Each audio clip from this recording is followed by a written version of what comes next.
All right, today we're going to break down a viral blog post that's got a lot of people talking about something as simple as their salt shaker. It's all about a pink salt recipe for weight loss, and it follows an author named Savannah who went from being super frustrated with stubborn weight to finding what she calls a kitchen counter miracle. And this quote right here from her grandmother is really the heart of the whole story. The author, Savannah, was just fed up with these 15 stubborn pounds that wouldn't budge. So taking this advice, she decided to stop looking for some complicated fix and started digging into a simple remedy she'd been researching for a while. So, the big question, did it actually work? Well, according to her article, the changes happened fast, like really fast. In the very first week, she says she felt more hydrated, way less bloated, and her sugar cravings started to disappear. By day 7, she felt like her energy was up, her digestion was better, and she was convinced she'd really stumbled onto something big. Now, I know what you're thinking. Why pink salt? What's so special about it? The author, who's a certified nutrition coach, actually says she was pretty skeptical at first too. But the more she researched, the more she became convinced that pink Himalayan salt isn't just regular salt with a different color. It's fundamentally different in how it's made and how it affects your body. So here's the side-by-side comparison she lays out in the article. She claims pink Himalayan salt is minimally processed, basically natural, while your standard table salt is heavily refined and has additives. Then there's the minerals. She says the pink stuff has over 80 trace minerals, while table salt is pretty much just sodium chloride. The bottom line, she argues, is that it helps your body balance fluids instead of causing that puffy water retention we all hate. Okay, so that's the what. But what about the how? How does this supposedly work? The author points to 3 specific reasons she believes this recipe is so effective. And it's important to remember, these are the claims as she presents them in her post. First up, hydration. The theory here is that you can drink water all day long, but for your body to actually use it properly, you need electrolytes. Her claim is that the huge variety of minerals in pink salt acts as a natural source of these electrolytes. This helps your body find its perfect fluid balance, leading to better hydration, which is a total game changer for your metabolism.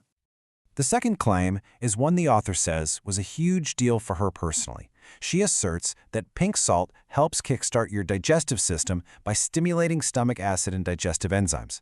If you're someone with low stomach acid, this can mean better digestion, less bloating, and a metabolism that works more efficiently because your body is actually breaking down food the way it's supposed to. And the final piece of the puzzle, according to her article, is all about the thyroid. Your thyroid is kind of like the master control panel for your metabolism. She points out that trace minerals found in pink salt, like iodine and magnesium, are crucial for keeping your thyroid healthy and happy. So, supporting your thyroid means supporting your metabolism and your energy levels. So we've covered the why. Let's get into the how. This is the exact recipe the author landed on after months of tweaking and experimenting to find what worked best. And the recipe itself? It couldn't be simpler. The base is just 1 glass of warm filtered water, about 8 ounces, and a 1/4 teaspoon of pink Himalayan salt. That's it. But she also lists a few optional add-ins you can try. A little lemon juice for detox, apple cider vinegar for an extra digestive kick, or a bit of raw honey if you want to sweeten it up. And putting it together is just as easy. You just pour the warm water, stir in the salt until it's totally dissolved, add any of the extras you're using, and she says this is really important, you sip it slowly, on an empty stomach, no chugging. Gulping it down is apparently not the way to go. According to the author, when you drink this is just as important as what's in it. Her top recommendation is what she calls the morning magic hour, about 30 minutes before your first meal to get your digestion going. But you could also do a half serving before a workout for a little energy boost, or even drink it about an hour before bed. Okay, like with any wellness trend, we have to talk about the results people are reporting, but also the risks and the rules. The author shares a bunch of success stories, but she's also super clear that you have to be safe and do this the right way. So first, let's look at the results. Here's a quote from a reader, Sarah, who talks about those quick, short-term changes. Less bloating, a few pounds down, that really echoes what the author herself said she experienced in that first week. But what about the long term? This next story from Maria really speaks to that. We're talking more significant weight loss and better energy over 6 months. This frames the recipe less as a quick fix and more as a sustainable daily habit. These stories are definitely compelling, but they immediately bring up the single most important question: how much is actually safe to drink? And the author dedicates a whole section to this, calling it the most crucial part of her entire article. Her advice here is crystal clear.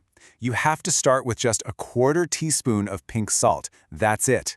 That's the safe starting point she recommends for absolutely everyone, so your body can adjust to it slowly.